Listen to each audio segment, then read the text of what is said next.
ዛሬ እንዴት በቀላሉ በስልካችንና በፒሲያችን ፕሌሊስቶችን እንደምናዘጋጅ አሳያችኋለሁ። ከዛ በፊት ግን ፕሌሊስት ምንድነው ጥቅሙስ ምንድነው የሚለውን አብራራላችኋለሁ። በቅድሚያ ፕሌሊስት ማለት የእናንተ ቪዲዮ ስብስብ በአንድ ቦታ የሚቀመጥበት ሲሆን ጥቅሙ ደግሞ በጣም ብዙ ጥቅሞች አሉት። ከነዚህ ውስጥ እንግዲህ በጣም ዋናውና ወሳኙ ጥቅሙ የእናንተን ዋች አወር ወይም የእይታ ሰዓታችሁን ማሳደግ ነው። ፕሌሊስቶችን በመታዘጋጁበት ሰዓት ሰዎች እዛው ገብተው የእናንተን ቪዲዮ የሚመለከቱበት ሰዓት በጣም ብዙ ሰዓት ይቆያሉ። ይህ ደግሞ ለእናንተ የእይታ ሰዓት ወይም ዋች አወራችሁን ይጨምርላችኋል። አሁን ደግሞ እንዴት በቀላሉ በስልካችን ፕሌሊስት እንደምናዘጋጅ አሳያችኋለሁ። በቅድሚያ ወደ ስልካችሁ ዩቲዩብ በመግባት ዩ የሚል ውስጥ ገባላችሁ ማለት ነው እንደምታዩት። ከዛም ፕሌሊስት የሚል አማራጭ አለ። እዚህ ጋር ፕላስ ምልክቷን በመጫን የፕሌሊስቱን ታይትል ወይም ርዕስ እንሰጠዋለን። ምሳሌ ዩቲዩብ ግሮዝ እንበለው ይሄንን። ከዛም ይህ ፕሌሊስት ፕራይቬት ነው ወይስ ፐብሊክ ነው የሚለውን እዚህ ጋር ትመርጣላችሁ። ፕራይቬት በመታረጉበት ሰዓት ከናንተ ውጪ ሌላ ሰው መመልከት አይችልም ማለት ነው። ይሄን ፕሌሊስት ፐብሊክ ስታረጉት ደግሞ ሌሎች ሰዎች ማየት ይችላሉ ማለት ነው። anyone can search and view this playlist ይላል። ከዛም ክሬት እንለዋለን ማለት ነው። እንደምታዩት በዚህ መልኩ ፕሌሊስታችንን ክሬት አድርገናል። ከዛም እዚህ ፕሌሊስት ላይ ደግሞ ቪዲዮዎችን እናስገባበትን መንገድ አሁን አሳያችኋለሁ። አድ ቪዲዮ የሚለውን በመጫን ከዛ እንደምታዩት ቪዲዮዎችን እንመርጣለን። በቀጣይ ደግሞ ሴቭ ቱ ፕሌሊስት እንለዋለን። ከዛም በዚህ መልኩ እንግዲህ ቪዲዮዎችን ፕሌሊስት ውስጥ ማስገባት እንችላለን ማለት ነው።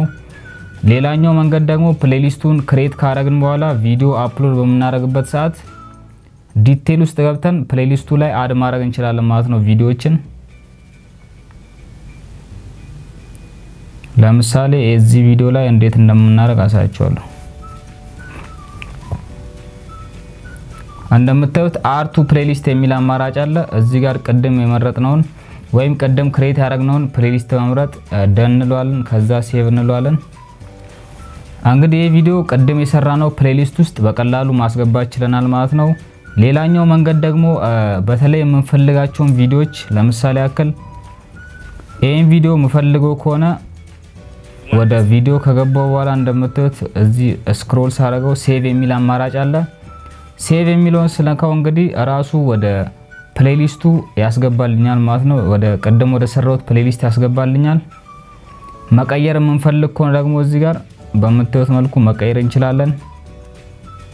ለምሳሌ ያክል የቪዲዮ አይዲያዎችን እንዲ በቀላሉ መሰብሰብ እንችላለን ማለት ነው። ነገር ግን የቪዲዮ አይዲያዎችን በፕሌሊስት በመናስቀምጥበት ሰዓት ፕራይቬት ማድረግ አለብን። እንደምታዩት እኔ ዩቲዩብ ቪዲዮ አይዲያ ብዬ ክሬት ያደረኩት ፕሌሊስት አለ ማለት ነው። ነገር ግን ፕራይቬት ነው እሱ።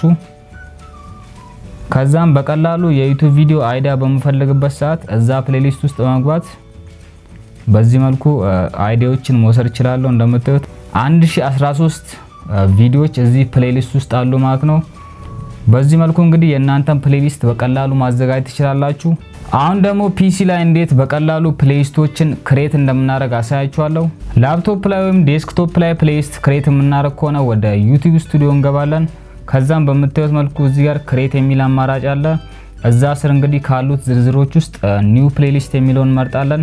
ከዛም ቀደም ባረግነው መልኩ በተመሳሳይ እንግዲህ ታይትል እንሰጠዋለን ወይም ርዕስ ቱቶሪያል እንበለው። በመቀጠል ደግሞ ካስፈላገን ዲስክሪፕሽኖችን መጻፍ እንችላለን። እዚህ ጋር ኦፕሽናል ነው። ሌላኛው ቀደም የነገርኳችሁ ፐብሊክ እና ፕራይቬት ማድረግ እንችላለን ማለት ነው። እዚህ ጋር ክሬት ከማድረጋችን በፊት ቪዲዮዎችን ማስገባት እንችላለን። ለምሳሌ አድ ቪዲዮ ብዬ ከዚህ ፕሌሊስት ጋር የሚሄዱ ቪዲዮዎችን በዚህ መልኩ ከመረጥኩ በኋላ ደን እለዋለሁ ማለት ነው። ከዛ ክሬት በመልበት ሰዓት በቀላሉ የዩቲዩብ ፕሌሊስት ክሬት አድርጌያለሁ ማለት ነው። ክሬት ያደረግነው ፕሌሊስት ደግሞ ማየት እንፈልግ ከሆነ እዚህ ጋር ኮንተንት ውስጥ ከገባን በኋላ ፕሌሊስት የሚለውን በመጫን በቀላሉ ክሬት ያደረግነው ፕሌሊስት መመልከት እንችላለን። እንግዲህ አሁን ባሳያችሁ መልኩ በሁለቱ ዘዴዎች በመጠቀም በቀላሉ ፕሌሊስቶችን ክሬት ማድረግ ትችላላችሁ። ጥቅሙንም ነግራችኋለሁ። ቀደም የነገርኳችሁንም ዘዴ በመጠቀም በቀላሉ የዩቲዩብ ቪዲዮ አይዲያዎችን በአንድ ፕሌሊስት ውስጥ ማስቀመጥ ትችላላችሁ። ለዛሬ ነበረን ቪዲዮን ይመስል ነበር። ሐሳብ አስተያየት ካላችሁ ወይም የትኛውንም ጥያቄ መጠየቅ የምትፈልጉ ከሆነ ኮሜንት ላይ አስቀምጡልኝ። በሌላ በተመሳሳይ ቪዲዮ እስከምንገናኝ ድረስ አስታ ላ ቪስታ።